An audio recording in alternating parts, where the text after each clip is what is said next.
हम तो श्री जी के हैं और उनके ही हैं। उनकी आपकी लाइफ में सबसे मुश्किल फेस कौन सा था? मुश्किल फेस की बात करूँ ना तो मुझे ऐसा लगता है कि मैं पहले बड़ा सिंपल लाइफ चल रही थी, पहले बहुत सही था, बट मेरे लिए मुश्किल फेस अब है। क्या आप एलजीबीटी से हो? जय श्री श्याम सभी को। तो आज इस नए एपिसोड में आप लोगों का स्वागत है। तो फिर से स्टार्ट करते हैं अभिषेक के साथ। राधे राधे सभी को, जय Shri Shyam. Thank you so much दीदी मुझे इनवाइट करने के लिए, इस पॉडकास्ट के लिए। It means a lot. क्या पता कुछ अच्छा बोलें आज अपने लिए और सबके लिए। तो स्वागत है आपका इस नए पॉडकास्ट में। Thank you so much. तो स्टार्ट आपको अपने बारे में बताना होगा 2 लाइन में, तो आप कैसे बताओगे? दो में अपने बारे में देखो, ज़्यादा कुछ तो नहीं बोलेंगे। देखो अपनी तो कोई पहचान है नहीं, अब जहाँ भी जाएं एक ही पहचान है कि ये तो राधा रानी के हैं। तो दो बारी में नहीं, एक ही बारी में बोलेंगे भैया हम तो श्री जी के हैं और उनके ही हैं। आज जो आप यहाँ तक पहुँचे हो, तो आपकी लाइफ में सबसे मुश्किल फेस कौन सा था? दीदी मुश्किल फेस की बात करूँ ना तो मुझे ऐसा लगता है कि मैं पहले बड़ा सिंपल लाइफ चल रही थी, पहले बहुत सही था, बट मेरे लिए मुश्किल फेस अब है। यहाँ पे आना तो बहुत इजी था, वो श्री जी कृपा थी कि आप इतना थोड़ा बहुत नाम हो गया, लेकिन अब यह है कि उस नाम को बनाए रखना, और इस बीच में हम बहुत सह रहे हैं अभी। मतलब ट्रोलिंग होती है, बहुत सारी चीज़ें होती हैं, तो हर दिन एक नया फेस झेलना पड़ता है हमें। तो ट्रोलिंग जो होती है आपको लेके, वो किस टाइप की होती है? ट्रोलिंग बोले तो ये मीठे हैं, ये हिजड़े हैं, तो इस तरह की ट्रोलिंग। मतलब मुझे ऐसा लगता है कि देखो हम जो भी कर रहे हैं भजन कर रहे हैं। हाँ। अब वो भजन करने का हक तो मीठों को भी है, हिजड़ों को भी है, हाँ। और हर किसी को है। जो भी व्यक्ति इस जीवन में आया है, मनुष्य जाति में है, उसको भजन करने का हक है, चाहे मनुष्य हो चाहे वो जानवर हो। तो आप नहीं बोल सकते हो, तो अब ट्रोलिंग है, यही हमारा फेस अब झेल रहे हैं जब तक श्री जी। और लेकिन ये है कि हम झेल रहे हैं, जो हमें शक्ति मिल रही है वो हमें श्री जी से मिल रही है, हमारी राधा रानी से, कि भैया है मतलब दे रही है शक्ति झेलने के लिए, तो झेल रहे हैं। कृपा है उनकी कि वो कृपा है। इतना बर्दाश्त कर। हाँ, हम लोग डिमोटिवेट नहीं होते। ये है कि हमारी श्री जी ने कृपा कर रखी है कि देखो मुझे ऐसा लगता है कि जो भक्ति मार्ग पर चल रहा है तो कष्ट उसकी जिंदगी में आएंगे, ये हकीकत है। मेरी लाइफ में अगर फेस आ रहा है, फेस सबकी लाइफ में है, मेरी लाइफ में अगर फेस आ रहा है, हाँ ये है कि मुझे वो शक्ति, वो जो झेलने की शक्ति मिल रही है वो मुझे यहाँ से मिल रही है, भगवान से, वो मैं झेल रहा हूँ बढ़िया। और देखते हैं श्री जी कब तक ऐसे करवाती है, लेकिन ये है कि चल रहा है बढ़िया। कि हो सकता है एक फेस ऐसा है कि उस टाइम तक लोग बोलना बंद कर दे, थक जाए, वही थक जाए, क्या पता। जिंदगी ने आपको सबसे बड़ा लेसन क्या दिया था, या अभी तक क्या दिया है? लेसन तो डेली मिलता है, हर दिन एक नया लेसन। लेकिन हाँ, जिंदगी ने मुझे लेसन ये ज़रूर दिया है कि प्यार को लेके बोल सकता हूँ कि अगर आप किसी से प्यार कर रहे हो ना, तो फिर उसको पाने की इच्छा मत रखो। क्योंकि मैंने जिस टाइम आई थिंक जब प्यार किया था किसी से, तो शायद पाने की इच्छा थी कि नहीं उसे पाना ही है, लेकिन उससे मिलता कुछ नहीं है, उससे इंसान और दूर हो जाता है आपसे। हाँ। जब आप उसको पाने की जिद कर लेते हो ना, तो वो इंसान आपसे और दूर हो जाता है। तो ये लेसन मेरी जिंदगी में हाँ है ये कि भाई अगर आप किसी से प्यार कर रहे हो ना, तो फिर आप प्रेम करते रहो, उसके ऊपर ना बोझ मत बनो, ताकि वो आपकी इस रिश्ते में घुटन महसूस फील करे। तो कह सकते हो कि ये मेरा लेसन है। लेकिन अदरवाइज लेसन की बात करूँ तो आए दिन एक नया लेसन है ही जिंदगी। आज तक आपकी जैसे कम्युनिटी है, आपके ग्रुप है, तो उसमें कभी किसी के साथ ऐसा फेस आया है कि वो अपनी इन प्रॉब्लम से डील नहीं कर पा रहा हो, लोगों ने आपको जैसे ट्रोल किया हो कि ये लोग भजन नहीं कर सकते, इनको हक नहीं है, इस टाइप से कुछ? ऐसा है, देखो मैं ये टॉपिक आपने बहुत अच्छा छेड़ा है, क्योंकि मेरे को सबसे ज़्यादा तो सुनना पड़ता है, अपने ग्रुप वालों को सुनना पड़ता है। अच्छा। मेरी मेन चीज़ ये है, क्योंकि देखो मेरे ग्रुप में हर तरह के लोग हैं, मेरे ग्रुप में इन्फ्लुएंसर्स भी हैं, मेरे ग्रुप में नॉर्मल लोग भी हैं जो कीर्तन में आना चाहते हैं। मैं किसी को मना नहीं कर सकता। अगर किसी को भजन सुनना है या किसी को आना है कीर्तन में, तो मैं कौन हूँ तो मना करने वाला। उन्हें मैं थोड़ी बुला रहा हूँ, उन्हें बिहारी जी बुला रहे हैं, तो वो खुद आ रहे हैं कीर्तन में। अब वो कीर्तन में है, वहां पर मर्यादा में, कीर्तन के बाद वो क्या कर रहे हैं वो मेरे ऊपर नहीं है, वो उनकी जिंदगी है। अब मेरे ग्रुप में कुछ ऐसे बच्चे भी हैं जो रील्स बनाते हैं थोड़ी। अब लोगों को रील्स वो कैसी लग रही हैं वो उनके ऊपर डिपेंड करता है, लेकिन वो रील्स बना रहे हैं वो उनका काम है। लेकिन मेरे लिए सबसे अच्छा पार्ट ये है कि वो रील्स बना रहे हैं, उनका चलो चल रहा है, लेकिन हमारे लिए एटलीस्ट वो भजन तो कर रहे हैं। मेरी वजह से वो कीर्तन में आ रहे हैं, भगवान का राधा नाम तो कर पा रहे हैं, थोड़ी देर सही राधा नाम तो कर पा रहे हैं। तो मेरे को सबसे ज्यादा गाली पड़ती है इस चीज के लिए कि तुम्हारे साथ तो सारे ही ऐसे हैं, तो मुझे ऐसा लगता है कि देखो उनकी वो जिंदगी अलग है, लेकिन यहाँ पर अगर वो मेरी वजह से या श्री जी ने, और ये सब मेरी वजह से भी नहीं, श्री जी ने उनको चुना है भजन वो करने वहाँ के पे आ लिए। पा रहे हैं। नहीं तो आधे लोग तो खूब गंद मचा रहे हैं, लेकिन वो लोग भजन कर रहे हैं बैठकर। अगर मैं आज उनको रोक दूंगा ना कि नहीं भाई तुम ये वाला काम मत करो, उन बंदों को, जो बंदे मेरे ग्रुप में कुछ ऐसे लोग हैं, अगर मैं उनको बोल दूं कि यार आप ये मत करो, आप वो मत करो, तो उन वही वाली बात आ गई, घुटन वाली बात, कि वो भी उस रिश्ते में वो उनको लगेगा कि हाँ ये तो रोक टोक कर रहा है, तो वो भजन करना ही बंद कर देंगे। तो धीरे धीरे चीजें ठीक होती हैं, धीरे धीरे वो समझेंगे उस चीज को कि जो हम कर रहे हैं वो गलत है। लेकिन मैं उनको रोक टोक करूंगा तो उससे क्या होगा, नुकसान उनका होगा। वो लोग भक्ति मार्ग पे आने से पहले चले जाएंगे, डर जाएंगे ना, क्योंकि यार यहाँ पर तो रोक टोक है, भक्ति मार्ग में बहुत हाँ यहाँ रोक टोक है। तो मैं ना रोक टोक नहीं करता, इंसान धीरे धीरे समझता है, एकदम से कोई बाबा नहीं बन जाएगा, नहीं कोई नहीं बनता, एकदम से नहीं बनेगा कोई भी, तो धीरे धीरे चीजें करनी पड़ती हैं। तो बाकी ये है कि मेरे साथ वाले प्यारे हैं, सब अच्छे हैं, और राधा नाम करने इससे बड़ा की बात है, इससे बड़ी बात है, क्योंकि वो आपकी वजह से नहीं आ रहे, वो श्री जी ने अरे मैं पता ना कि श्री जी ने चुना है उनको, तभी तो आ रहे हैं। पता लोग अपने दरवाजे बंद कर लेते हैं शोर के मारे, कि शोर आ रहा है, दरवाजे बंद कर लेते हैं, मैं बताऊं आपको, लेकिन वो लोग आ रहे हैं, बिहारी जी बुला रहे हैं, बस मेरे लिए मेन ये है कि वो आ रहे हैं ना।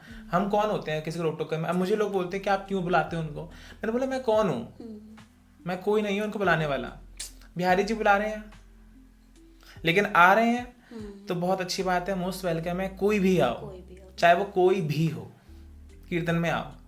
अब उसके बाद में वो क्या कर रहे हैं मैं उनको रोक टोक नहीं करूंगा। लोग अपने इंस्टा वगैरह पे नहीं डाल पाते हैं, मतलब क्योंकि लोगों का थॉट बहुत गंदा थॉट है। तो जो पहले अभिषेक था उसको आप आज वाले अभिषेक से क्या एडवाइस दिलवाओगे? एडवाइस यही दिलाऊंगा कि पेशेंस रखो।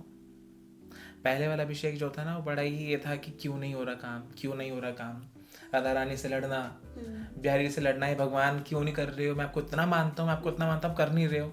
लेकिन आज मुझे समझ में आता है कि उस टाइम जो मैं कर रहा था, मैं एक एग्जांपल देता हूँ, मैं टिकटॉक चलाता था, उस टाइम टिकटॉक का बड़ा वो था, तो मैंने बड़े एफर्ट्स लगाए वायरल होने के लिए, मैं फेमस हो जाऊं। तो मैंने कभी वो चोटी बना लेना, काइंड ऑफ अजीब से कंटेंट होते हैं, तो उस तरह के नींबू लटका लेना, काजल लगा लेना, तो ये सब रील्स में बहुत बनाई है, ये सब भी बनाया आपने? हाँ, मैं सोचता कि चलो वायरल होना है। उस टाइम में टिकटॉक का बहुत भूत था, तो मेरे सर पे भी चढ़ा, मैंने कहा नहीं यार ये सब करना है। तो मैं बड़ा लड़ता था, भगवान मैं आपको इतना मानता हूँ, राधा रानी मैं इतना मानता हूँ, आपको मुझे वायरल नहीं कर रहे हो, तो उनसे लड़ना। बट मुझे ऐसा लगता है कि जब मैं आज देखता हूँ अपने आप को, तो शायद राधा रानी सही थी कि जो अगर मैं उस समय वायरल हो जाता तो मेरी छवि दूसरी होती। तो उन्होंने मेरे लिए कुछ अलग चुन रखा था। तो अगर शायद मैं उस टाइम पेशेंस रखता कि नहीं यार कुछ अच्छा करो, कुछ अच्छा ही कर लूँ अपनी ज़िंदगी में, तो पेशेंस बहुत ज़रूरी है आपकी लाइफ में। अगर आप पेशेंस रखते हो कि भाई हाँ हमारे ऊपर बैठे हैं वो, और उस चीज़ को आप जो चीज़ आप मांग रहे हो ना, क्या पता आपके लिए आज वो सही नहीं है, कल आपके लिए उन्होंने कुछ और अच्छा सोच रखा होगा। तो ये है कि श्री जी ने कुछ अच्छा ही सोचा था, और बहुत अच्छा सोचा है कि उन्होंने मुझे अपने मार्ग में लगा लिया, कि उन्होंने मुझे मौका दिया कि मैं उनकी भजन सेवा कर सकूं।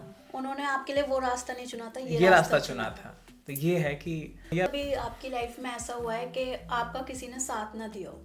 ऐसा तो हमेशा ही होता है ना, हमेशा ही होता है ऐसा तो हमेशा ही होता है। लेकिन ये है कि अब मेरे काफ़ी अच्छे मित्र हैं जो साथ देते हैं, लेकिन फैमिली वालों की बात करूं या अपने ही लोगों की बात करूं, जब मैं नया वायरल हुआ था तो मुझे काफ़ी लोगों ने बोला कि ये सब क्या है, जो मेरे गुरुदेव थे या और भी लोग जिनको मैं मानता था, जो मुझे इस भजन लाइन में लेके आए थे, तो वो लोग सब लोग दूर हट गए थे मेरे से कि ये सब गलत है, ये नाच गाना नाचो मत। तो बट मैंने वही किया जो मेरे मन में था।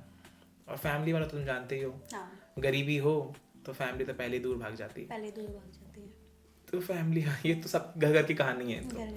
तो इसको पर इस फील्ड में जैसे आप अभी हो, भजन वगैरह सब करते हो, तो आपको फैमिली वाले सपोर्ट करते हैं? फुल सपोर्ट है। मेरी मम्मी की वजह से मुझे पूरा सपोर्ट है। और मुझे ऐसा लगता है कि जब आप अच्छा काम करते हो ना तो आपको सपोर्ट मिलेगा। मेरी मम्मी ने मुझे सिर्फ एक चीज़ बोली थी कि बेटा कभी कुछ ऐसा काम मत करना कि मेरी नाक कटे। और मैं ऐसा काम ना करने की पूरी कोशिश करता हूँ मेरी माँ की नाक कटे। मैं ऐसा काम करता ही नहीं हूँ। बाकी अब लोगों की सोच वो उनकी सोच, वो उनकी सोच। मेरी तरफ से मैं भजन कर रहा हूँ, मैं साफ काम कर रहा हूँ, मेरी नज़र में, मेरी माँ की नज़र में वो साफ है, वो अच्छा है, तो बस ठीक है। अब लोग उसे क्या सोच रहे हैं वो उनका थॉट है। आपने अभी तक अपनी लाइफ के स्ट्रगल कहीं पे शेयर किया है? स्ट्रगलिंग हम्म, कर सकते हैं, स्ट्रगल तो चल ही रहा है। देखो चलिए। मैं आपको बताऊं तो स्ट्रगल तब होता है कि जब हम कुछ कर रहे हो भैया। अब जब पहले थे तो कुछ नहीं कर रहे थे, कुछ ऐसे ही सोच रहे थे कि ये भी कर लें वो भी कर लें। होता है ना कि जब हम लोग थोड़े कंफ्यूज होते हैं कि हमें करना क्या है अपनी ज़िंदगी में, तो हमारे सामने बहुत सारे रास्ते होते हैं, उन रास्तों में हम किस रास्ते में जाएं। हाँ, बट अब मुझे पता है कि मुझे किस रास्ते में जाना है, बिकॉज ऑफ हमारी श्यामा जो, उनकी वजह से मैं पता है, उन्होंने लगा रखा है, उन्होंने मुझे वायरल तो कर दिया, अपने नाम से फेमस तो कर दिया, लेकिन उस नाम को बनाए रखना बहुत ज़रूरी है, बहुत ज़रूरी है ना। अब स्ट्रगल इतना है कि उन्होंने बताया स्टार्टिंग में आपको कि वो गाली गलौच वाला, तो मेरी लाइफ में सबसे ज़्यादा स्ट्रगल यही है कि ज़रूरी नहीं है कि पांचों उंगलियां बराबर हों। ठीक है, आप सबको गंदा समझते हो कि एक ठुमका मारने वाला लड़का या एक ऐसा एक मीठा लड़का या एक हिजड़ा लड़का, मैं कुछ भी हूँ, ठीक है, मैं कुछ भी हूँ, उससे क्या फर्क पड़ता है? फर्क ये पड़ता है कि मैं काम क्या कर रहा हूँ। तो बस मैं यही बोलूँगा कि स्ट्रगल तो है, यही झेल रहे हैं, स्ट्रगल डेली स्ट्रगल है। जैसे भी आपने स्ट्रगल के बारे में बताया, तो इस स्ट्रगल में अभी जो आप फेस कर रहे हो, सबसे हार्ड टाइम कौन सा रहा है आपके लिए? हार्ड टाइम देखो मैं बताऊँ आपको, सबसे बड़ा जो दुख होता है मुझे इस चीज़ का, कि किसी के ना आप काम को लेकर मजाक बना रहे हो। मेरे लिए अगर 2 वक्त की रोटी का कहीं से भी आ रहा है तो वो श्री जी की तरफ से आ रहा है, मेरी श्री जी कर रही हैं, और हम उन्हीं से ही हमारा जो चल रहा है थोड़ा बहुत चल रहा है। लेकिन जो हमारे लोग हैं, जो हमारे प्यारे जितनी भी जनता है, उनमें से कुछ लोग ऐसे हैं, वो कॉल करते हैं हमारी टीम को, बुकिंग्स के लिए कॉल करेंगे, बुकिंग करवानी है तो पहले पूछेंगे हेलो, हाँ जी बुकिंग करानी है, पूछते हुए कहाँ से, ये सब बुकिंग करा, फिर अल्टीमेटली जब एट द एंड बोलते हैं ना कि हमारा इतनी सेवा है, तो उनका ना सामने से एक हंसकर जवाब आता है। अच्छा। कि अब हिजड़े भी इतने लेंगे क्या? अच्छा। अब हिजड़े भी इतने लेंगे बुकिंग में? फिर अच्छा बताओ क्या क्या दोगे सर्विस, ये भी मिलेगी सर्विस? तो हमें लगता है कि यार आप ये देखो कि आप सामने किस बंदे को कॉल कर रहे हो और आप कैसी बातें कर रहे हो। हम भगवान का नाम लेने वाले बंदे हैं, होते होंगे गंदे काम करने वाले लोग, वो अपनी जगह हैं, लेकिन आप ये देखो कि आप सामने किसी के काम को लेकर मजाक बना रहे हो। अगर आप भी कोई काम कर रहे हो, आपके पिताश्री का कोई काम कर रहे हैं, आपकी माँ कोई काम कर रही है और उनसे कोई इस तरह का मजाक करे तो कैसा लगेगा आप बताओ। मतलब एटलीस्ट किसी के काम को लेकर मत मजाक बनाओ, है ना। आप ये देखो कि वो काम है क्या, हम सेवा कर रहे हैं, किस काम के लिए हैं तुम क्या बोल हम रहे हो? श्री जी के उन्होंने हमें चुना है ना, ऐसे तो हर कोई नहीं कर लेगा ना, हर कोई तो नहीं गा लेगा श्री जी के भजन, हर कोई तो नहीं कर सकता, हर कोई नाच भी नहीं सकता ना। नहीं। लोग तो नाचने में शर्माते हैं कीर्तनों में, हम तो फिर भी अपना छाती ठोक के नाचते हैं कि हम नाचेंगे। तो आप इस तरह की बोलोगे किस तरह की सर्विस दे रहे हो, इतने में ये हिजड़े इतने पैसे कब से मांगने लग गए, ये छक्के लोग हैं तुम लोग, ये तो भाई मत किया करो इस तरह की। ये यहाँ पर सच में मैं टूट जाता हूँ कभी कभी कि ऐसा कब तक चलेगा, यहाँ मैं टूट जाता हूँ। और यही मेरा सबसे हार्ड टाइम है कि शायद अगर श्री जी चाहें तो थोड़ा बहुत, श्री जी ने बहुत, देखो श्री जी की ही इतनी कृपा है कि जो थोड़ा बहुत सम्मान, शायद मैं यहाँ बैठा हूँ तो only because of my Shri ji, अगर मैं यहाँ बैठा हूँ तो। बाकी श्री जी ने देखो इतना कुछ कर दिया मेरे लिए, इतना भी बहुत है।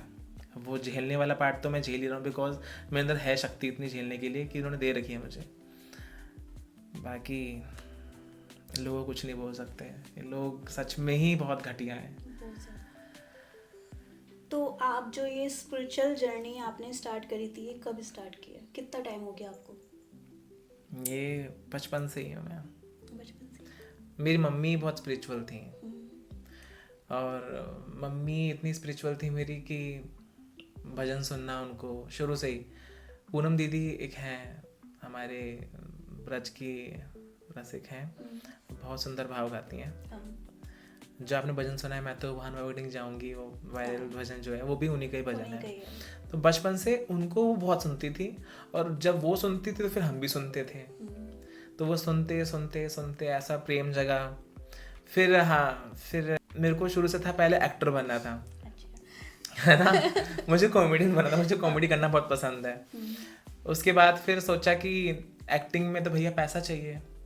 अब हम थे भैया थोड़े से गरीब से बेचारे, क्या करें। देखो मतलब पिताश्री ने बहुत मेहनत करी, लेकिन यह है कि दिल्ली में रहना बस ये था कि बस सरवाइव कर रहे हैं, बस सरवाइव कर रहे हैं। अब और भी चीज़ें हैं वो, उसके लिए थोड़ा पैसा चाहिए था। अब अकेला बंदा कब कहाँ तक करेगा।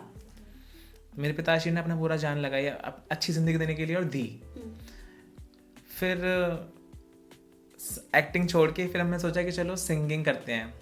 तो सिंगिंग में एक वो था, एक स्टार मेकर ऐप आता था, तो वहाँ पे हमने गाना स्टार्ट किया। तो फिर हमारे आस पड़ोस में एक आंटी थी, उन्होंने बोला कि तुम ना यहाँ मत गाया कर, तू ना कीर्तनों में गाया कर, तेरी ना भय खुलेगी। तो वहाँ से कीर्तन में गाना स्टार्ट कर दिया। फिर वो ऐसे गाते गाते गाते वो चीज़ें फिर वो ना मन में ही आ गई। फिर मेरा प्रेम बदला उनके लिए। फिर धोखे मिलते हैं, तो फिर धोखों ने मुझे इनके दर पे ऐसा लाए कि मेरी आंखें खोल दी। तो भैया जब आंखें खुल गई हैं तो पता है ना कि अब सच्चा जीवन साथी यही है और कोई नहीं है। तो बस मतलब धोखा बहुत ज़रूरी है ज़िंदगी में। धोखा खाओ एक बार सब, फिर ही कुछ मिलता है हाँ, आगे जाके। तभी कुछ मिलेगा। देखो धोखा तो बहुत ज़रूरी है। जी जो ये ना ठुकरा, मुझे ठुकरा दिया, जो ठोकर जो है ना, ठोकर ही इनके दर पर लाती है। जो लोग सोचते हैं ना कि भगवान ने किया, ये क्यों किया, हाँ, ये तुम्हें कुछ सिखाने के लिए ही किया, कुछ सिखाने के लिए किया। अब भगवान ने अच्छा है कि मुझे मतलब उन लोगों ने ठुकराया, जो मैं यहाँ पे आया। अब मैं बड़ा आनंद में हूँ। अब तो लोग आते हैं, मोस्ट वेलकम है, आओ बात करो, खूब इज्जत देते हैं, खूब प्यार करते हैं, बात करो आराम से। लेकिन अब ये नहीं है कि हमारी खुशी उनके ऊपर आश्रित है, हमारी खुशी यहाँ पर है। आप हो तब भी खुश हैं, आप नहीं हो हम तब भी खुश हैं। हमारी खुशी उनके ऊपर डिपेंड नहीं है। कभी आपको ऐसा लगा है कि आप इनसे बहुत ज्यादा गुस्सा हो गए भगवान से? पहले ही लगता था, अब तो नहीं लगता। अब तो लगता है कि हाँ जो कर रहे हैं अच्छा ही कर रहे हैं, अच्छा ही हो रहा है। हाँ, पहले लगता, पहले मैंने बताया ना, पहले का अभिषेक अलग था और आज अभिषेक अलग है। तो आज नहीं लगता। आज अगर हमको झगड़ा भी लड़ना होगा तो एक दोस्त के उससे लड़ सकते हैं कि बिहारी जी अब बस करो ना, बिहारी जी अब क्या, इतना भी नहीं। तो ये है कि वो प्रेम वाला एक नोकझोंक होती है, वो हम कर सकते हैं, लेकिन गुस्सा नहीं है। उन्हें, मुझे पता है कि वो कुछ ना कुछ अच्छा सोच के बैठे हुए हैं। तो ये है कि उनसे अलग ही लगाव है हमारा। आजकल की यूथ के लिए भक्ति का क्या मतलब है? अब जो ये आजकल हर कोई है जो भक्ति की वीडियो बनाने लगा है, तो इनको आप कुछ बोलना चाहोगे? देखो मेरे लिए तो ये अच्छी बात है। अब कई लोग इसे बोलते हैं कि दिखावा कर रहा है, एक्टिंग कर रहा है, बट कई बार क्या होता है ना, दिखावा करते करते करते करते वो चीज़ आपके अंदर रम जाती है ना। ऐसे कई लोग हैं मेरे साथ के भी, ऐसे मेरे ग्रुप में काफ़ी लोग आए थे जो आए थे सिर्फ डांस करने के लिए, लेकिन आज वो श्री जी के बहुत प्यारे दास हैं। आज उनको खूब प्यार हो गया श्री जी से। तो कहते हैं ना कि प्रेम अपने आप हो जाता है। अब भगवान चुनते हैं, मैंने बताया ना, वो उनको चाहे वो कैसे भी चुन रहे हैं, चाहे वो किसी गाने के माध्यम से भगवान से जुड़े। हमारे महाराज जी भी कहते हैं, प्रेम महाराज जी, कि उनको भी शायद एक सवाल पूछा गया था ये कि जो लोग, तो उन्होंने बोला कि देखो भक्ति मार्ग में घुसने का पहला तो यही है कि थोड़ा संगीत में हर चीज़ हो, संगीत से, तो संगीत से प्रभु से जुड़ा जाता है। तो लोग जुड़ रहे हैं तो अच्छी बात है, और जोड़ो, सनातन धर्म को आगे बढ़ाओ, खूब जोड़ो। एटलीस्ट गंदे काम तो नहीं कर रहे ना, कुछ अच्छा ही कर रहे हैं तो करो, शक्ति मिलेगी, इससे खूब आगे बढ़ोगे। और इसी में ही आनंद है, असली आनंद तो इसी में ही है दीदी। असली आनंद भक्ति मार्ग में ही है। भक्ति मार्ग में ये नहीं कि बाबा बन जाओ। कई लोग सोचते हैं कि भक्ति मार्ग में आप बाबा बन जाओगे। बाबा बनना, बाबा नहीं, भक्ति मार्ग, अगर बाबा बनने की बात होती तो हमारे जो कृष्ण जी हैं अर्जुन को फिर ये बोलते बाबा बन जाओ, सब कुछ छोड़ दो। तो बाबा बनना भक्ति मार्ग नहीं है। भक्ति मार्ग ये ना कि अपने दिल में भगवान को बिठाओ, अपने मन में भगवान बिठाओ, अच्छे कर्म करो, अपने धर्म के अनुसार चलो। प्यार के लिए आपकी फीलिंग्स और रिस्पॉन्सिबिलिटी क्या है? प्यार के लिए देखो, प्यार तो सबसे ही है, चाहे वो माँ हो चाहे वो बहन हो। प्यार रिस्पॉन्सिबिलिटी है, जिम्मेदारी है कि प्यार का मतलब है लेना और देना। प्यार में आप सामने से प्यार लोगे भी और दोगे भी।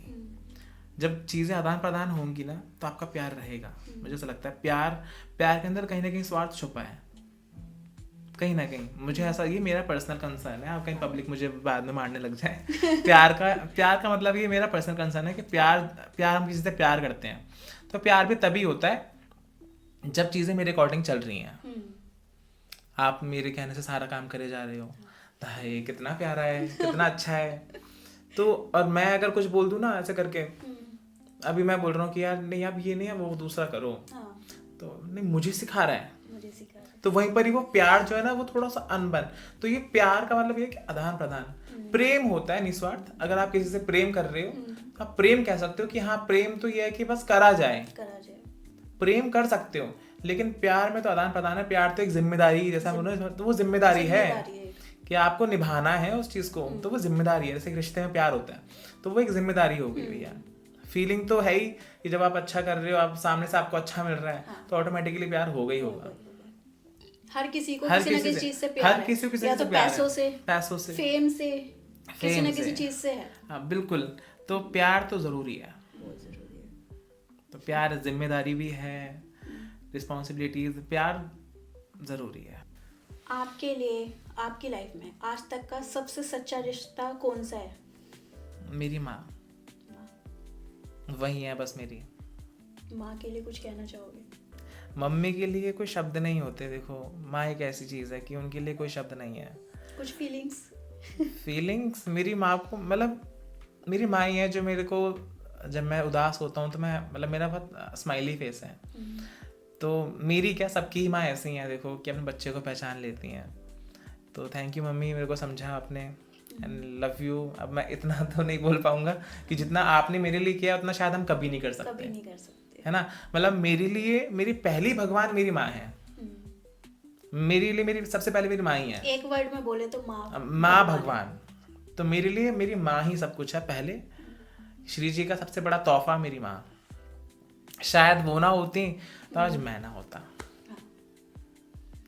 माँ के बिना हम नहीं होते। माँ के बिना बिल्कुल, सबसे माँ की तो कोई व्याख्या ही नहीं कर सकता। क्या आप LGBT से हो? मैं LGBT से, देखो पहली बात तो ये कि मैं LGBT से हूँ या नहीं, ये सवाल काफ़ी लोगों का होता है कि तुम क्या हो, तुम गे हो, तुम किन्नर हो, तुम क्या हो। तो मेरा उनसे सिर्फ एक ही कहना है कि मैं गे हूँ, मैं किन्नर हूँ, मैं हिजड़ा हूँ, या मैं एक नॉर्मल आदमी हूँ। तुम्हें उससे मतलब क्या है? तुम्हें उससे क्या, तुम ये देखो कि मैं क्या कर रहा हूँ। इंसान की पहचान उसके काम से होनी चाहिए, और मेरा काम है भजन करना। मैं भगवान की सेवा कर रहा हूँ। भजन उन्होंने मुझे चुना है ना। राधा रानी ने मुझे अपना भजन करने के लिए चुना है। आप कर लेते हैं, लेकिन अगर आप मुझे ऐसा लगता है कि ये सवाल सिर्फ ऐसे लोगों से क्यों जो थोड़ा डांस वांस कर ले, थोड़ा सा, उन्हीं से ये सवाल क्यों? आप नॉर्मल बंदों से क्यों नहीं पूछते ये सवाल? अगर कोई नॉर्मल बंदा बैठा होता है यहाँ पे तो हम उससे सवाल करते ही नहीं कि आप गे हो या आप बाइसेक्सुअल हो। हम करते ही नहीं ये सवाल। मुझे लोगों से बड़ी इस चीज़ को लेके है कि आप हमसे ये सवाल क्यों कर रहे हो कि हम गे हैं या हम क्या हैं। आप ये देखो कि हम क्या कर रहे हैं। इंसान की पहचान गे वे से नहीं होती। जब इंसान पैदा होता है ना तो उससे बोलते हैं कि क्या बनेगा। जब माँ बाप होते हैं ना, मेरा बच्चा बड़े होकर ये बनेगा, डॉक्टर बनेगा, वो बनेगा, तो आप काम से पहचान करो ना। आप ये क्या पहचान कर रहे हो कि भाई ये गे है या ये स्ट्रेट है या ये बाइसेक्सुअल है। ये पहचान मत करो, पहचान काम से बनवाओ अपनी कि हमारा ये काम है, हम ये काम करते हैं। और सबसे बड़ी बात कि ना हम LGBT से हैं ना हम कुछ हैं। हमारी सिर्फ एक ही कम्युनिटी है, राधा रानी कम्युनिटी। हम इन्हीं के उसमें आते हैं। जितने लोग राधा रानी वाले हैं, श्याम बाबा वाले हैं, हम तो उनके साथ हैं। आप भी श्याम बाबा वाले, हम भी वही वाले, तो बस हम तो वही हैं। इसलिए यहाँ बैठे हैं ना, हम बाबा वाले हैं। बाबा वाले हैं, तो बस हम तो वही हैं। तो आपकी, जैसे मैंने ना काफ़ी सारी रील्स देखी हैं, तो आपकी रील्स में ना काफ़ी सारे गे वगैरह भी होते हैं, तो आप उनको इतना सपोर्ट करते हो, तो उसका कोई रीज़न है? बिल्कुल, देखो उनका रीज़न है। देखो, मेरा ना पर्सनली गे लोगों के लिए एक थॉट है। थॉट ये है कि गे लोगों को ना भगवान ने कुछ सोच समझ कर बनाया है। भगवान ने उनको ऐसा बनाया है कि ना तो वो अपनी फैमिली वालों के हो पाते हैं। कुछ लोगों के पेरेंट्स उनको एक्सेप्ट कर लेते हैं, but most of the parents होते हैं जो एक्सेप्ट नहीं कर पाते, क्योंकि वो अल्टीमेटली होते तो लड़के ही हैं, बट उनकी फीलिंग्स को कौन समझे अंदर से कि उनके अंदर फीलिंग्स कैसी हैं। वो फीलिंग्स तो भगवान ने दी हैं। संसार है, संसार में कई तरह के प्राणी हैं, तो उनमें वो भी हैं। भगवान ने बनाया जैसा भी बनाया, लेकिन प्रॉब्लम कहाँ आती है कि समझते नहीं है। चलो फैमिली नहीं समझ रही, वो मानते हैं, फिर समाज तो समझता ही नहीं वो है। तो समझेगा सोसाइटी तो कभी समझना चाहती ही नहीं है, वो समझेगी भी नहीं, समझना चाहती भी नहीं है। तो इंसान जब हर तरीके से, फिर उससे लाइफ पार्टनर वो मिलना नहीं है, और मिल भी गया तो कभी एक्सेप्ट नहीं करेगा खुल के, डर के मारे, है ना। तो भैया ना उससे प्यार मिला, ना उसे फैमिली मिली, और ना उसे इज्जत मिली समाज से। जब उसे तीनों चीज नहीं मिली तो वो कहाँ आएगा भगवान। जब इंसान हर तरफ से हार जाए तो वो भगवान के पास ही जाएगा ऑटोमेटिक। तो भगवान ने उसको सोचो, वो इंसान एक गे बंदा सोचता है कि मैं ऐसा क्यों, भगवान ने मुझे ऐसा क्यों बनाया। वो लोग पागल हैं, मुझे ऐसा लगता है कि वो लोग पागल हैं कि वो लोग ऐसा पूछते क्यों हैं। उनको समझना चाहिए कि हम ऐसे हैं क्यों। रीज़न यही है कि भैया आप ऐसे इसलिए हो क्योंकि जब आपको कहीं भी एक्सेप्टेंस नहीं मिल रही, इट मीन्स आप समझो कि भगवान ने मैं इसलिए ऐसा बनाया। कहीं कहीं ऐसा तो नहीं भगवान ने इसलिए ऐसा बनाया हो कि हम सिर्फ उनके बन के रहें, हम सिर्फ बिहारी जी के बन के रहें। आप काबिल हो तभी तो आपको ऐसा बनाया कि नहीं यार इनका प्रेम बड़ा साफ है। मतलब देखो गे लोग जो होते हैं ना, जो LGBT होते हैं, बड़ा उनका प्रेम ना, उनसे प्यार करके देखो, आप उनसे दोस्ती करके देखना, आपके लिए जान दे देंगे। वो ऐसे लोग होते हैं। आप कभी ऐसे बंदों के साथ एक दिन गुजार के देखना, वो आपके लिए जान अपनी न्यौछावर कर देंगे। इतना प्रेम उनके अंदर होता है। वो अब तो भगवान भी, अब देखो भगवान को पता है कि ये बहुत अच्छा प्रेम करता है, बहुत बहुत प्यारा बंदा है, तो ऐसे बंदे को मैं क्यों ऐसा बनाऊं कि जो दुनिया एक्सेप्ट करे इसको। ये दुनिया का नहीं होगा, ये मेरा होगा। तो इसलिए मैं उसको ऐसा बनाता हूँ कि इसे कोई एक्सेप्ट ना करे। जब इसे कोई एक्सेप्ट करेगा नहीं तो मेरे पास ही तो आएगा ही। जब मेरे पास आएगा तो बस मेरा बन के रहेगा। तो बस आप लोगों को यही समझना है, जितने भी ये लोग हैं, कि भैया आप अल्टीमेटली अपने भगवान के ही हो।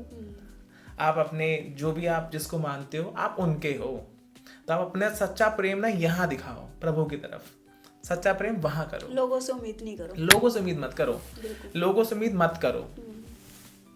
लोगों से उम्मीद तो खैर नॉर्मल लोग भी ना करें, हमारी उम्मीद तो इन्हीं से ही है। नॉर्मल लोग भी देखो मत करो, लेकिन स्पेशली ये लोगों को बोलूँगा कि लोगों से मत रखो। आप इन्हीं के लिए बने हो। तो यहाँ पर कि ये लोगों की छवि जो खराब है वो कुछ लोगों की वजह से खराब है।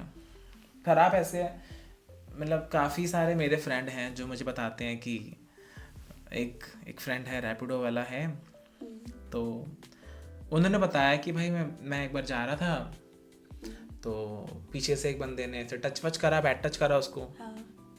मैंने कह रहा तो यार ये तुम्हारे साथ मतलब जितने भी ऐसे लोग हैं या जितने भी गे लोग हैं ये सारे ऐसे ही होते हैं क्या, कहीं भी छू लेते हैं, ज़बरदस्ती करते हैं। तो उन लोगों ने इमेज खराब कर रखी है कि आप पहले अगर आपको कोई बंदा पसंद आ रहा है, आप गे हो, माना, एक्सेप्ट किया। अगर आपको कोई समझ में आ रहा है कि यार मुझे ये बंदा बड़ा पसंद है, तो आप उससे पूछ लो, आर यू इनटू बॉयज, आपको पसंद है लड़के, मुझे आप पसंद आ रहे हो। डायरेक्टली पूछ लो ना क्या दिक्कत आ रही है। सामने से तो हाँ मिलेगा या आपको ना मिलेगा। लेकिन आप जबरदस्ती आप करोगे, जबरदस्ती छेड़ोगे, तो अल्टीमेटली कहते हैं ना कि एक मछली पूरे तालाब गंदा कर देती है। तो वही वाला सीन है कि भैया आप गंद मत मचाओ। आप गंद मचाओगे तो आपके चक्कर में सबके ऊपर दाग लगेगा। और यही रीज़न है कि लोग हमको भी ऐसा सोचते हैं कि भैया हम थोड़ा डांस वांस करते हैं तो हम भी ऐसा करके, तो लोग सोचते हैं कि ये भी ऐसे ही हैं, गंदे काम करते हैं। तो भैया ऐसा नहीं है, 5 उंगलियां बराबर नहीं होती। मैंने आपकी एक वीडियो देखी थी जिसमें एक छोटा बच्चा डांस कर रहा है, तो उसके ऊपर आपने बहुत प्यारी लाइन बोली थी। तो वो आपने क्या सोच के बोला था कि ऐसा होता है? देखो सोच कर मैंने यूँ बोला था, क्योंकि देखो जब एक छोटा बच्चा होता है, लड़का होता है, कई लोग उसे फ्रॉक पहना देते हैं, हाँ है ना, तो उनके पेरेंट्स बड़े खुश होते हैं, हाय कितना कितना प्यारा लग क्यूट रहा है, लग कितना रहा क्यूट है, लग रहा है, हाँ उसकी हाँ। चोटी बना देंगे, उसे लड़की बना देंगे, तो बड़ा घर वाले बड़े खुश होते हैं। डांस करेगा, अभी ठुमके मारेगा, तो लोग बड़ा पसंद करते हैं। अब मुझे ऐसा लगता है कि जो अब वो बंदा ऐसा है, हर कोई तो नहीं मारेगा ठुमके वगैरह। हाँ। अब जो ऐसा है वो बचपन से ही है, भगवान ने उसका सब बनाया, तो ठुमके वगैरह बचपन से ही है। बचपन से। ठीक है, वो बच्चा जो बचपन से ही ठुमके उमके मार रहा है, तो वो ऊपर से ही आया, अलग से कुछ थोड़ा ना ट्रेनिंग ली है उसने। तो अब जैसे ही वो बड़ा होता है भाई, हम क्योंकि ऐसा मैंने इसलिए बोला कि मैं भी ठुमके मारता था खूब, बड़े हो के मैंने जब छोटा सा था खूब डांस करता था, लेकिन जैसे ही तब तो लोग सब पसंद करते थे, सब सपोर्ट करते थे, यार ठुमके नचा डांस करता है ये वो। अब जैसे ही मैं बड़ा होते क्या, अब डांस तो नहीं जाएगा ना, वो तो कला है।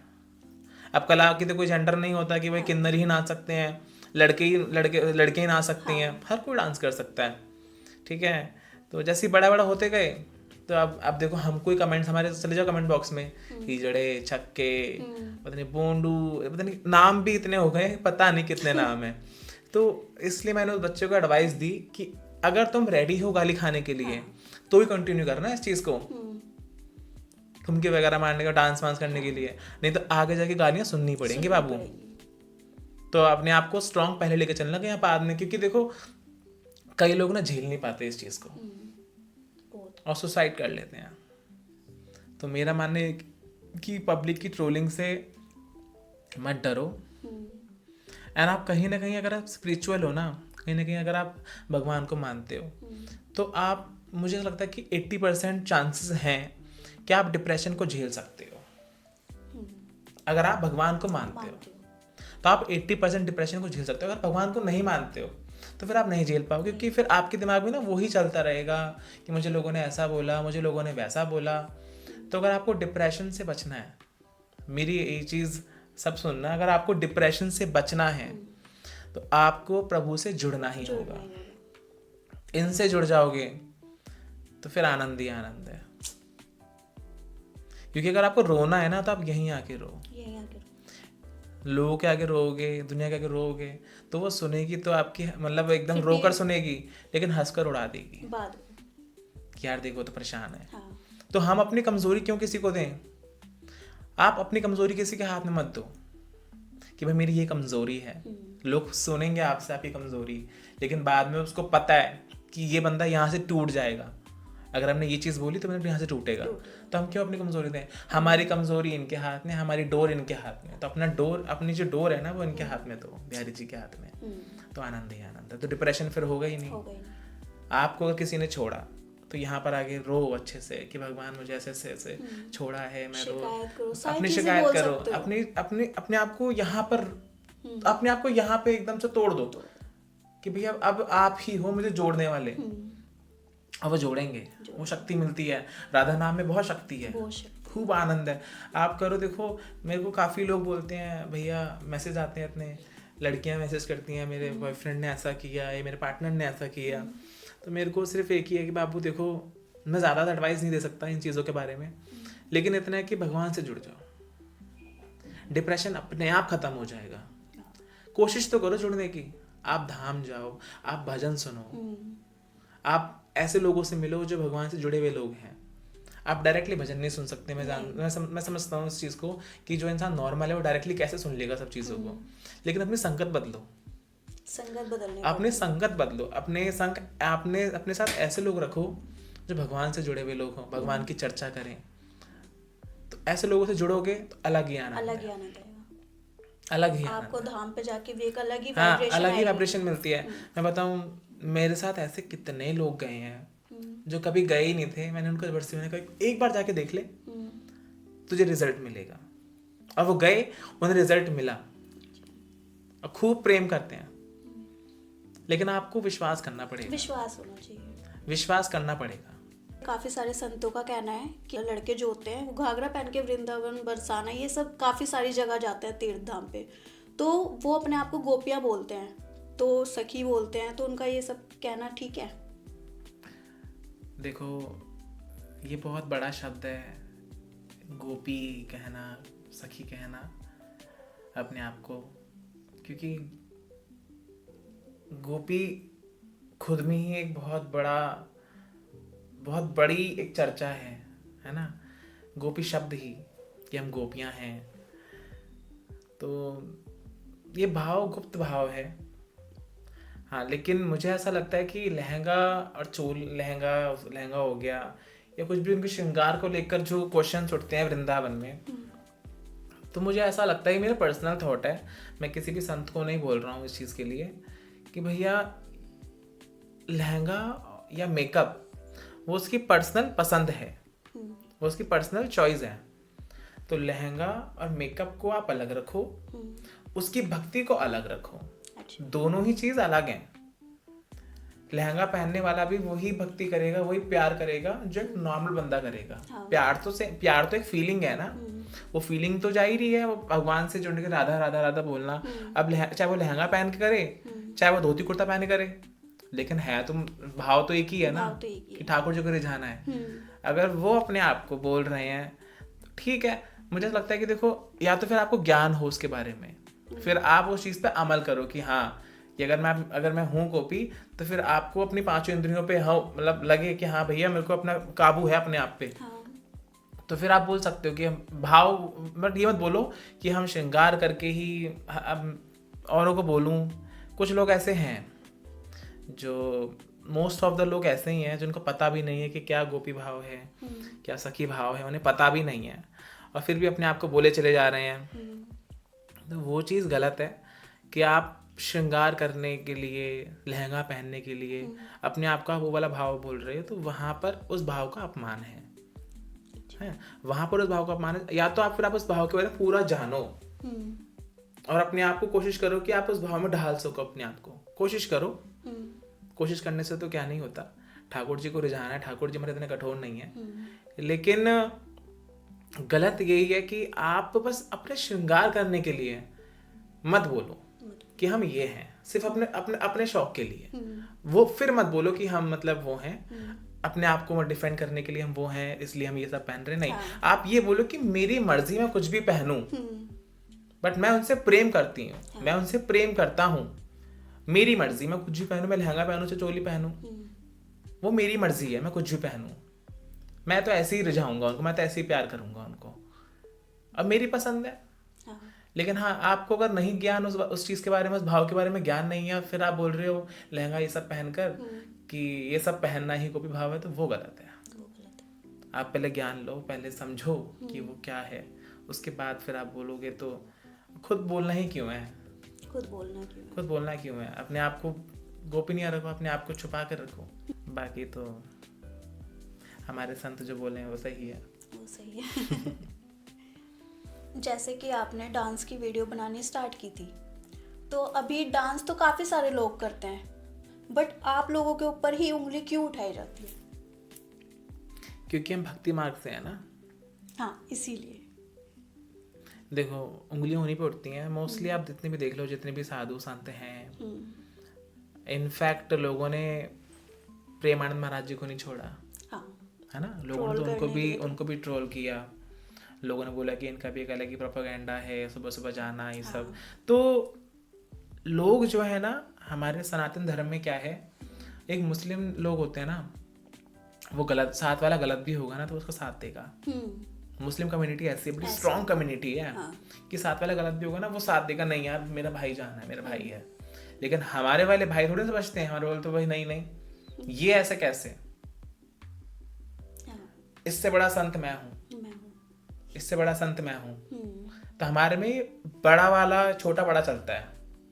सनातन धर्म में चलता है कि ये भजन कर रहा है, इससे ज्यादा मैं करता हूँ। तो हमारे में ये नहीं होना चाहिए। हमारे में ये होना चाहिए कि आप भजन कर रहे हो, ये भी करता है, मैं भी करता हूँ, हम हैं तो उनके बच्चे। अब छोटा बड़ा जब आता है ना, तो फिर डिबेट होती है। अब उसमें हम आपस में बदनाम कर रहे हैं एक दूसरे को, और मजे कौन ले रहा है? तीसरा वाला कि देखिए तो आपस में लड़ रहे हैं। तो हमें भी ट्रोल इसीलिए किया जाता है भैया कि हम थोड़ा सा, अगर हम कुछ गंद मचा रहे होते, उनको कोई कंट्रोल करता है। छोटे छोटे बहन के नाच रहे होते हैं, क्लबों में नाच रहे होते हैं, उन्हें कोई नहीं बोलेगा। ये लोग भजन कैसे कर रहे हैं? ये लोग तो गंदे लोग हैं। ये लोग तो हिजड़े हैं, हम्म, ये लोग तो मीठे हैं, ये लोग तो क्या क्या क्या करवाते हैं, मैं बोल भी नहीं सकता वो चीजें, ये लोग तो वो करवाते हैं। ये लोग कैसे भगवान का नाम ले रहे हैं? इनको हटाओ, इनको भगाओ। मुझे ऐसे काफी कॉल आते हैं, मैंने बताया, काफी लोग बोलते हैं ये लोग कीर्तन करेंगे, हमें क्या गंद मचवाना अपने यहाँ पर, इनका काम दूसरा है, ये दूसरे काम के लिए बने हैं। तो नहीं, आप नहीं डिसाइड करोगे हम किस काम के लिए बने हैं, आप डिसाइड नहीं करोगे। हमको तो उन्होंने चुना है भैया, हमको श्री जी ने चुना है कि हम भजन कर सकें, हमको श्री जी ने दिया है वो चीज कि हम उनके लिए अपनी सेवा दे सकें। लेकिन ये गलत है कि आप ये बोल रहे हो कि ये लोग ऐसे कैसे कर सकते हैं। भजन करने का हक हर किसी को है, चाहे वो वैश्या हो, चाहे वो किन्नर हो, चाहे वो हिजड़ा हो, चाहे वो लड़का हो। ठीक है, आप तब क्यों नहीं बोलते हो, आप सबके लिए बोलते हो। अब एक लड़का रेप करता है, अगर एक लड़का रेप कर रहा है तो आप फिर सबको क्यों नहीं बोलते हो कि सारे ही रेपिस्ट हैं, सारे लड़के रेप कर रहे हैं? तब तो कोई नहीं बोलेगा, तब तो ये बोलेंगे एक लड़का गलत है तो आप हाँ। सारे लड़कों को गलत बना अभी बीच में हुआ था, एक लड़की ने जब वो ड्रम में अपने हस्बैंड को, तो तब सब लोग बोलने लगे थे कि लड़कियां सारी ऐसी हैं, अब शादी के बाद लड़कियां ऐसे करेंगी। अब तो भैया डर लग रहा है हमें शादी से। तो आप एक जो छोटी कम्युनिटी होती है ना, आप उसको दबाते हो, और कहीं ना कहीं ये करती कौन है? मर्द जात। हमेशा मर्द जात ही दबाती है कि एक लड़की ये नहीं कर सकती, एक लड़की वो नहीं कर सकती। और फिर जब लड़कियों के साथ हट गए तो फिर ये आ गए ऐसे लोगों पे जो बेचारे, उनका तो वैसे कोई नहीं है उनका, फिर ये उन पे आ गए कि ये लोग भजन कीर्तन नहीं कर सकते, ये लोग वो नहीं कर सकते। तो आप होते कौन हो? आप खुद को देखो, आप हो ही कौन? मतलब मुझे ऐसा लगता है कि आप एक, मतलब अगर मैं रेपिस्ट की बात करूं तो 99% जो रेप होते हैं या 95% जो रेप होते हैं वो लड़के ही लोग करते हैं। तो फिर हम क्यों नहीं बोलें कि सारे मेंस रेपिस्ट हैं? हम तो नहीं बोलते ये चीज, कोई एक आधा ही दरिंदा होगा, हम ये नहीं बोलते कि सब। तो आप अगर बोल रहे हो कि सारे सारे मीठे या सारे गे लोग या सारे हिजड़े लोग गंदा काम करते हैं, तो नहीं भैया, हर कोई नहीं, अच्छे लोग भी हैं, तो उनको अच्छे नजरों से ही देखो, हर किसी को गंदी नजर से मत देखो, सबको एक तरीके से आंकना बंद कर दो। और कीर्तन का हक आप नहीं दोगे हमें कीर्तन करना नहीं करना, हमसे अब हम, मेरा तो सीधा अब पब्लिक को यही है कि आपको बुलाना है, हम जरूर आएंगे सेवा देने, हमने श्री जी का नाम करने, हम श्री जी का उन्होंने दे रखी है सेवा, तो हम जरूर आएंगे। आप नहीं बुला रहे तो भी वेलकम, बट आप बोलो मत उल्टा नहीं, आप ये मत बोलो कि हम ये हैं, हम वो हैं, हम मत बोलो। गंदा काम करने की बात करते हो आप, तो ये बताओ कि जो और लड़के लोग आते हैं और सिंगर्स आते हैं या और कोई भी आता है, क्या वो गंदे काम नहीं करते? बिल्कुल करते हैं। क्या वो इंटीमेट नहीं करते हैं? तो आप कैसे बोल सकते हो? तो भैया हम भी इंसान हैं, हमें इंसानों की तरह ही समझ लो कि हम इंसान हैं, जानवर तो नहीं। इन्होंने तो हमें जानवर से भी गया गुजरा समझा हुआ है। एक बार को आजकल जानवर को भी ना, कुत्ते को भी घर में जगह मिल जाती है, लेकिन इन्होंने कुत्ते से भी गया गुजरा समझा हुआ है, जो कि बहुत गलत है। गलत है, आप मत समझो। आपने कुत्ते से भी गया गुजरा समझा हुआ है। अब गे अगर बोले ना, कोई बोले कि गे है, तो वो गे चीज एक बहुत बहुत गलत चीज बना दी है कि इन लोगों ने, अच्छा ऐसा है, यही तो वो करता होगा। कई लोग तो ऐसे मिलते हैं हमें, बताऊं आपको, कि उन्हें लगता है कि हम थोड़ा मेकअप वगैरह करते हैं ऐसा कुछ, तो कई लोग सामने से मिल जाते हैं, चल रहे हो, अच्छा चल रहे हो, मैं बोला कहाँ चलना है बताओ, कह रहे वही जो तुम करते हो। तो लोगों ने ऐसा समझ लिया है कि इनका काम ही यही है, इनका तो प्रोफेशन ही यही है। सामने से, मतलब आप देखो ना कि सामने बंदा कैसा है, उसका मन है नहीं, तो ये नहीं कह सकते कि हर बार गे गलत होते हैं, सामने वाला बंदा भी गलत होता है। तो आप भी गलत हो भैया, आप गलत हो तभी कोई आपको छेड़ रहा है ना, आपको तभी कोई छेड़ रहा है, गलत हो तभी ये बात बोल पा रहे हो, बोल पा रहे हैं ना। और क्या, आप गलत, मैं अभी हमारे ब्रज में, वृंदावन में होली होती है, कहीं भी आप धार्मिक स्थल पर जाते हो तो कई बार ऐसी रील्स निकल के आती हैं कि यहाँ पर ये सब हो रहा है, गंदे काम कर रहे हैं, गे लोग ऐसा कुछ कर रहे हैं। तो उनके लिए भी बोलूँ, जो भक्ति धाम पे जाके कपल्स वीडियो बनाते हैं, उनके लिए कुछ कहना चाहोगे? देखो, धार्मिक स्थलों की अपनी एक मर्यादा होती है, ठीक है, और कपल्स के लिए एक अलग जगह बनी है। ठीक है, आप वहाँ पे करो जो आपको करना है, लेकिन धार्मिक स्थल पर प्रभु को ही याद करो। वैसे ही आप इतना कम जाते हो, जो लोग हैं वैसे ही इतनी मुश्किल से उनको जाना होता है। अब जाने पर भी फिर वो लोग कपल वीडियो बनाने स्टार्ट कर दें, तो फिर आपने भगवान को कहाँ देखा? अगर आप ऐसे स्थल पर जा रहे हो, ऐसे स्थान पर जा रहे हो, ऐसे धार्मिक स्थल पर जा रहे हो, फिर आपने वहां पर भगवान को ही नहीं देखा, भगवान को ही नहीं खोजा, फिर आपने क्या खोजा वहां जाकर? प्रभु को याद तो करो, उनका भजन कर लो, वहां बैठकर थोड़ा सा उनका नाम कर लो, या वहां के बारे में जानो। कहते हैं ना, जितना जिसके बारे में जानोगे उतना प्रेम होगा उस बंदे से। प्यार होना एक अलग चीज है, प्यार अट्रैक्शन होना एक अलग चीज है कि मुझे अट्रैक्ट, यार कितना सुंदर है। लेकिन प्रेम और प्यार कब होगा? जब मैं उसके बारे में जानूंगा कि यार नहीं, अच्छा ये ऐसा भी है, ये ऐसा बंदा है, तब मुझे और प्रेम होगा उससे। तो आप वहाँ जाओ, धार्मिक स्थलों पे जा रहे हो, आप वहाँ पर जानो कि यहाँ पे क्या हुआ था, यहाँ पे क्या है, ये सब जानो, इंस्टेड ऑफ कि आप ये सब करते। तो वो चीज़ थोड़ी गलत है, कपल वीडियोस मत बनाओ। और दूसरा ये कि इसी चीज़ से मुझे एक चीज़ याद आ गई है कि धार्मिक स्थलों पर कई लोग जाते हैं, ये मेरे को काफ़ी स्ट्रेट लोग बोलते हैं।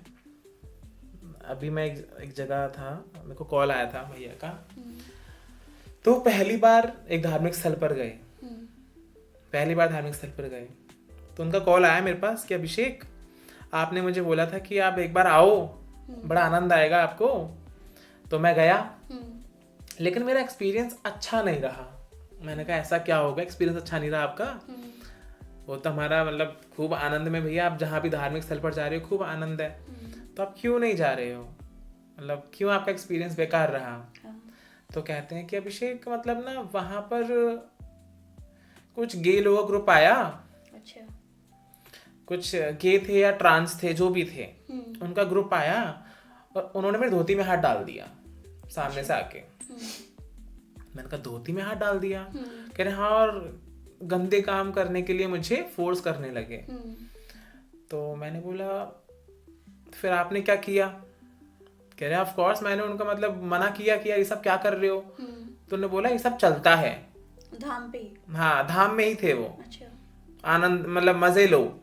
मैंने बोला, कह रहे वो LGBT से ही थे, मतलब थे। तो मैंने उनको समझाया, मैंने कहा देखो भैया सब एक जैसे नहीं होते, पहली चीज। और दूसरा, ऐसा किया है तो बहुत गलत किया है। पहली बात तो आप धार्मिक स्थल पर जा रहे हो और इस तरह के गंदे काम कर रहे हो, तो फिर तो सच में आपको जूता बजना ही चाहिए।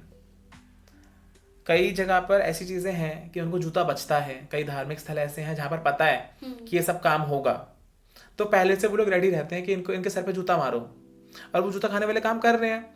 और वो लोग कर रहे हैं जिनको उस धार्मिक स्थल की मान्यता नहीं पता।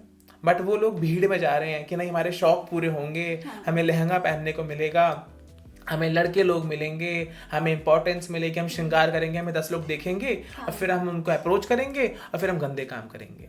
तो ये लोग वो लोग करते हैं जिनको ज्ञान नहीं है कि हम कहाँ जा रहे हैं।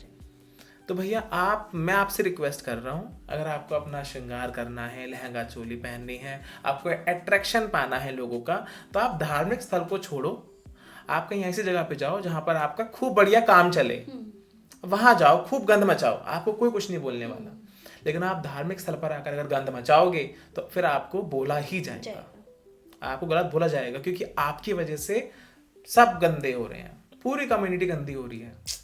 और आप ही की वजह से क्या पता कुछ ऐसा कुछ एक्शन लिया जाए जिसकी वजह से सबको नुकसान हो। शायद सिर्फ आपकी वजह से हो सकता है धाम पे एंट्री भी बंद हो जाए सबको, तो सिर्फ आप लोगों की वजह से। और मैं ये नहीं बोलूंगा कि सिर्फ LGBT के लोग ही गलत हैं, गलत वो भी लोग हैं, नॉर्मल लोग भी।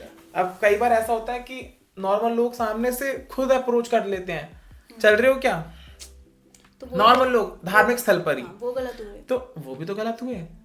तो मेरा मानना यह है कि अगर गलत वो हैं तो गलत आप भी हो, लेकिन मेरा मानना यह है कि आप ज्यादा गलत हो क्योंकि आप मना कर सकते हो उनको, वो तो वहां के लोकल हो गए।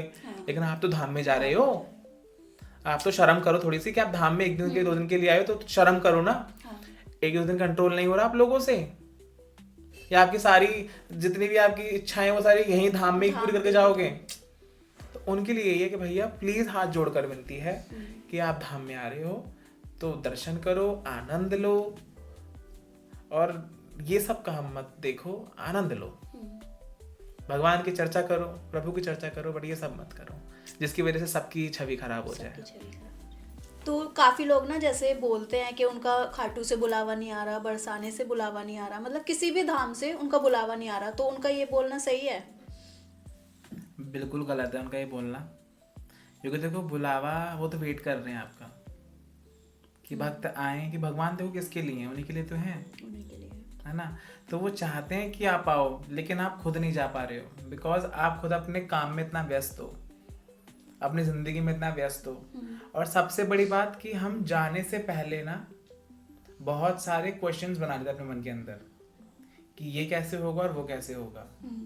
जिसको जाना है ना वो जाएगा ही जाएगा।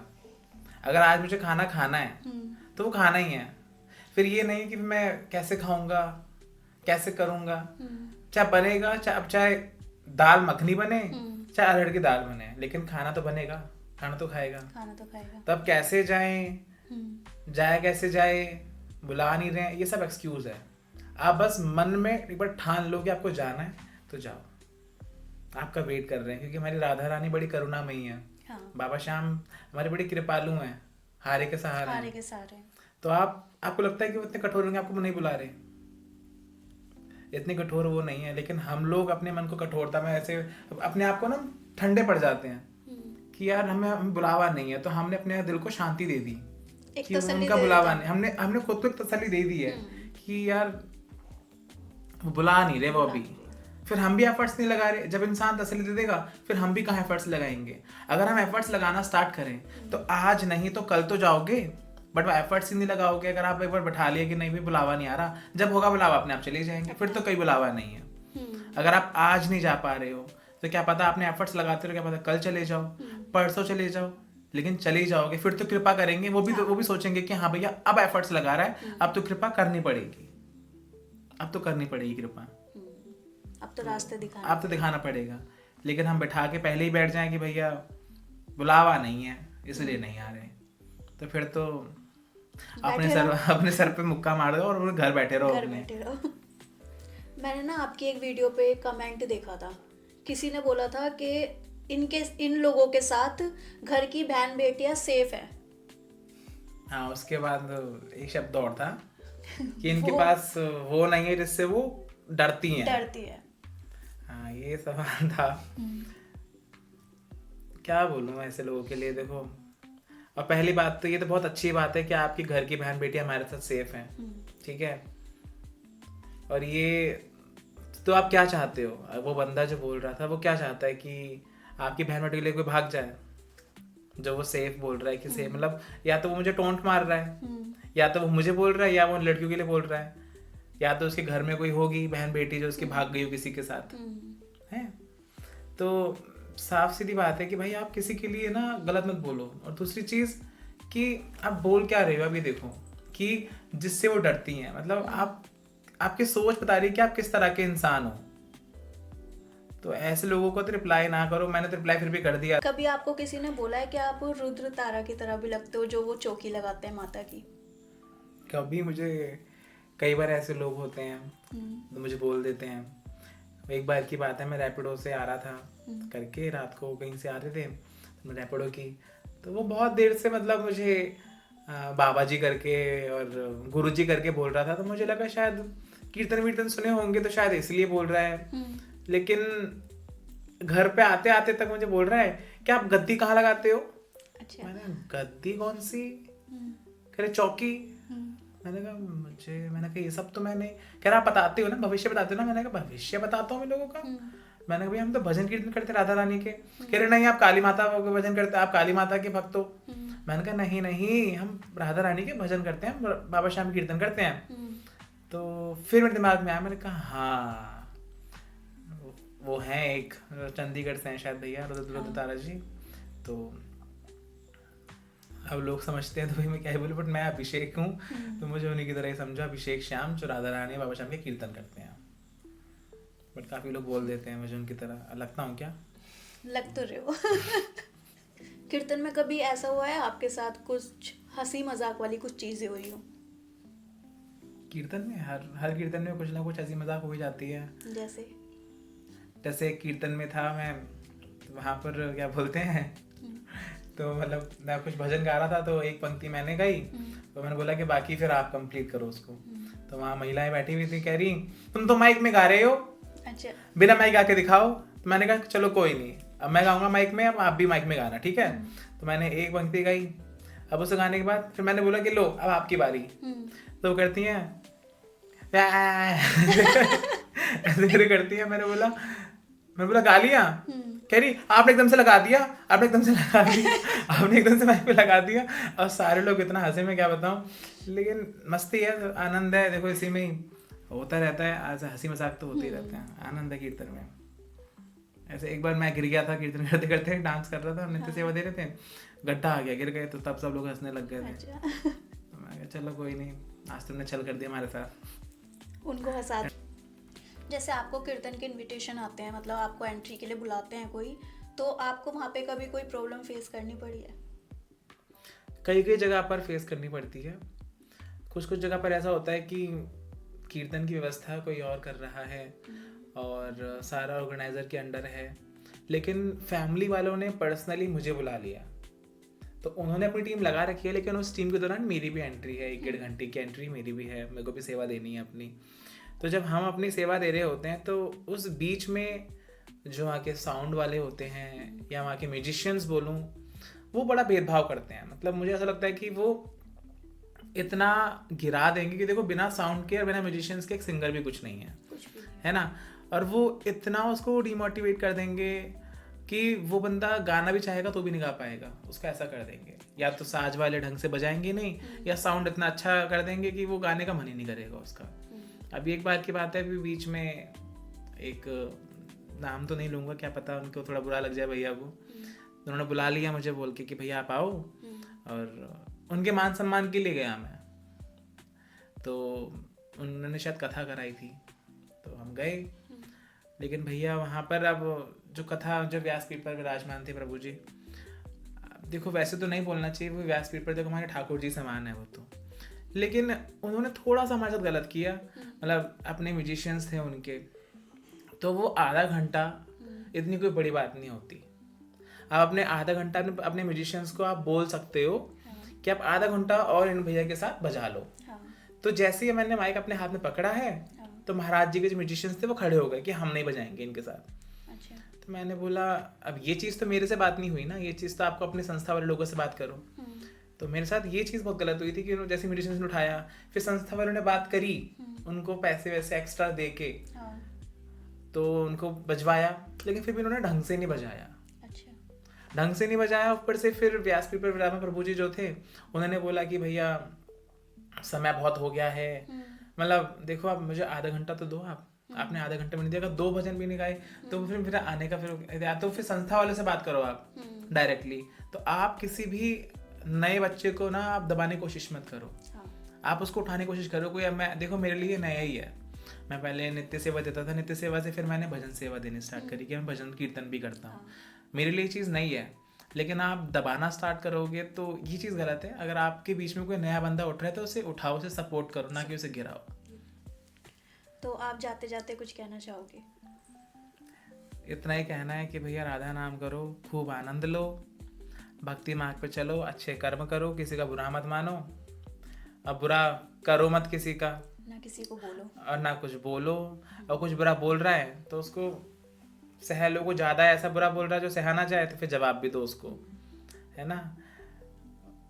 अल्टीमेटली एक ही सार है कि अच्छे काम करो और भजन करो, दैट्स इट। जय श्री श्याम सभी को। तो आप लोगों को ये पॉडकास्ट कैसा लगा प्लीज़ कमेंट में बताएं हम लोगों को। अगर आपको कुछ बातें बुरी लगी हो तो भी कमेंट करें, और कुछ सीखने को मिला हो तो भी कमेंट करें। और भैया अगर कुछ बुरा लगा हो तो माफ़ कर देना, बालक समझकर। राधे राधे राधे। राधे।